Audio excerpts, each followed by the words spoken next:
everyone, I'm Tanya and I would like to show you how I download, install, and sort a new font. I have a MacBook Air laptop, so that's what I'm using. It may work for your Windows, I'm not really sure, but I just got this email from Deal Jumbo, and I think that's who it's from. Yeah, Deal Jumbo, and at the very bottom of the email it listed a couple of freebies. So this is a font, Campground free font. So I just click download here and it right from the email downloads right to my computer. So I go to my Finder and I go to downloads, and right here is what downloaded on my computer. It's campgroundfreefont.zip. They sent me a zip file, so to unzip it, I double click and it automatically pulled out what was inside. Now what was inside was this folder. Sometimes when you download zip files in their fonts, it's just the font. It'll have campground.otf or ttf. This didn't just come with a font, it came with a bunch of other stuff.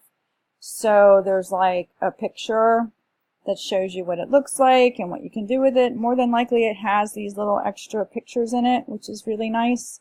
And then there's a couple of links and then a README, which usually tells you where you got it from, who the font creator is, and I don't know if you have a license or not.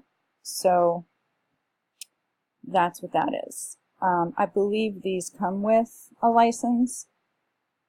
So yeah, it comes with an extended license. So you want to look for the one that says either TTF or OTF, and if it has both, you want to choose the OTF if you use a program that accesses those extra features.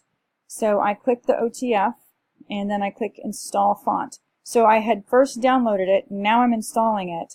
I already installed it, so this comes up automatically when you already have it. So I'm just going to close this out, because you can see right here, I have it. It's right there. So that's my font book. That's what comes up. So you install it, font book comes up, you've got it.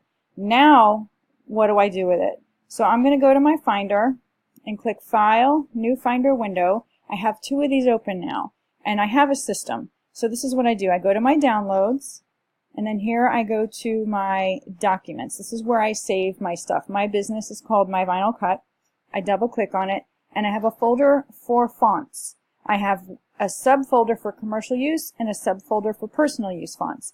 This one has a commercial use license, so I go to my downloads, I click and drag it and put it right in my commercial use folder. Like I said, I already downloaded it, I already did this. I messed up on the first video, so this is the second one, so I'm not going to replace it. So I'm going to go ahead and close this out. Now I can go ahead and delete both of these, because this is saved in my downloads, but it's also saved again in my document folder, and I don't want it on here twice. So I'm going to go ahead and delete this, and I can delete the zip one too. But if you realize, oh, I put it in my folder but I forgot to install it, or the other way around, you can double click it again. It's still in there, but I don't need it in there twice. So I'm just going to delete both of these, and then I have it sorted. It's been downloaded, it's been installed, and it's been sorted into a folder.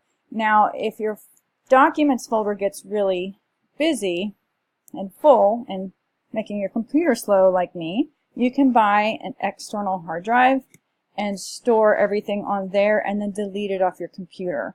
If you delete it off your computer, it's not going to affect the ability to use the font in your programs.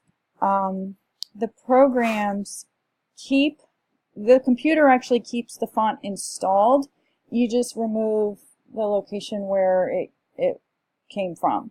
If for some reason your computer crashes and you lose your fonts that were installed, you also lose the fonts, the folders they came in that you have saved on your computer. So it's always wise to save them on an external hard drive. You can even just delete them off your computer. They won't stop working unless you actually go into Font Book and uninstall.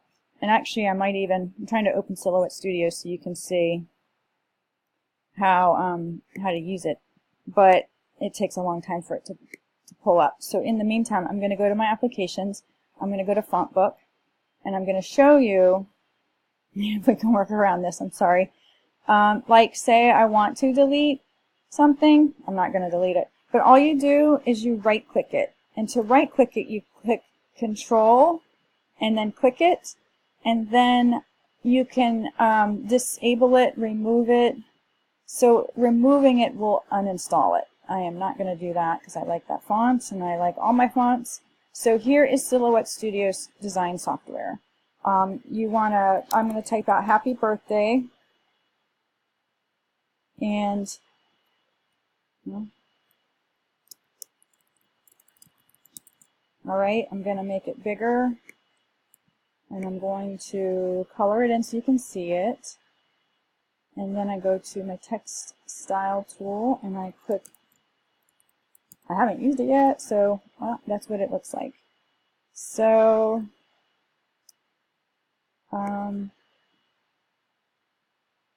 that's what it looks like. So you can actually ungroup it, move it together. I'm surprised. This looks like a script font, but it's not, I don't know how to pronounce it, Kerning at all. Usually with Silhouette, it's all automatically Kerning. Okay, so I'm going to modify, weld, and then I have to group it. Now it's one. Oops, I missed the letter. Okay. So I'm going to weld that to this, and then I'm going to group it all. Now it's one word. Alright, and so if you want to know where the kerning is, click the text style button, and then here, oh, it's not clicked. So I'm going to click on, and then I'll see what it does.